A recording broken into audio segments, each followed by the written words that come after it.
Hi friends, இன்றைக்கி நம்ம கிச்சனில் பர்மா ஃபேமஸ் அவுன கௌசோ எப்படி செய்யலான்னு பார்க்கலாமா?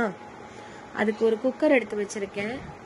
2 டேபிள் ஸ்பூன் அளவுக்கு ஆயில் ஆட் பண்ணிக்கிறேன். ஒரு பெரிய சைஸ் வெங்காயத்தை ஸ்லைஸ் பண்ணி எடுத்து வச்சுருக்கேன், அதையும் சேர்த்துக்கிறேன்.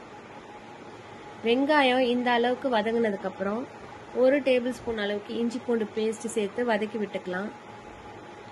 1/4 டேபிள் ஸ்பூன் மஞ்சள் தூள், 1/2 டேபிள் ஸ்பூன் அளவுக்கு சில்லி பவுடர் போட்டு வதக்கிக்கிறேன். ஒரு மீடியம் சைஸ் தக்காளியை கட் பண்ணி சேர்த்துக்கலாம். நம்ம கிரேவிக்கு தேவையான அளவு உப்பையும் இப்பயே சேர்த்து வதக்கி விட்டுக்கலாம். இங்கே 1/2 கிலோ அளவுக்கு போன்லெஸ் சிக்கன் எடுத்து குட்டியாக கட் பண்ணி வச்சுருக்கேன்.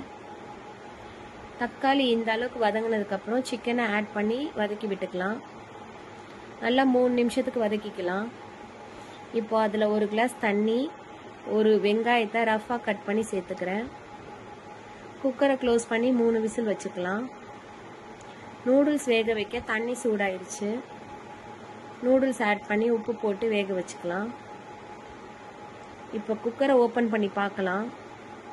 நம்மளோட சிக்கன் ரெடி ஆயிடுச்சு.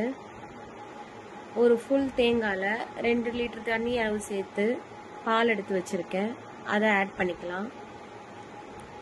ஒரு பவுலில் 2 டேபிள் ஸ்பூன் அளவுக்கு அரிசி மாவு, 1 டேபிள் ஸ்பூன் அளவுக்கு கடலை மாவு சேர்த்து 1/2 கிளாஸ் தண்ணி ஊற்றி மிக்ஸ் பண்ணிக்கலாம்.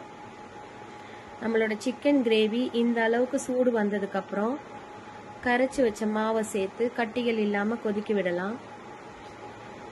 நல்ல கொதி வந்ததுக்கப்புறம் உப்பு செக் பண்ணிக்கலாம்.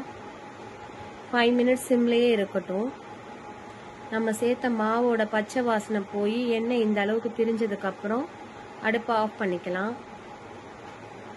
3 வெங்காயத்தை கோல்டன் கலரில் ஃப்ரை பண்ணி வச்சுருக்கேன். பூண்டையும் ஃப்ரை பண்ணி வச்சுருக்கேன்.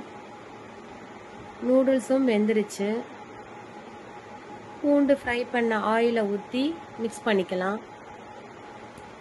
இங்கே கட் பண்ண வெங்காயம், புளி, மல்லி இலை, உப்பு கலந்த தண்ணி, chilli flakes, oil, fried onions, பொரிச்ச பூண்டு, அவிச்ச முட்டை எல்லாம் ரெடியாக இருக்குது.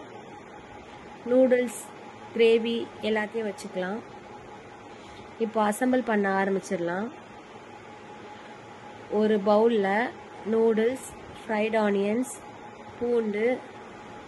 பூண்டு பொரிச்ச எண்ணெய், உப்பு, சில்லி ஃப்ளேக்ஸ், மல்லி இலை, புளி, வெங்காயம், உடச்சக்கடலை பவுடர் எல்லாம் போட்டு மிக்ஸ் பண்ணிக்கலாம். இப்போ கிரேவியும் ஆட் பண்ணிக்கலாம். உப்பு, காரம் எல்லாம் சரியாக இருக்கான்னு செக் பண்ணிவிட்டு எக்கை ஸ்லைஸ் பண்ணி ஆட் பண்ணிக்கலாம். இப்போ நம்மளோட டேஸ்டான அவுன கௌசோ ரெடி ஆயிடுச்சு.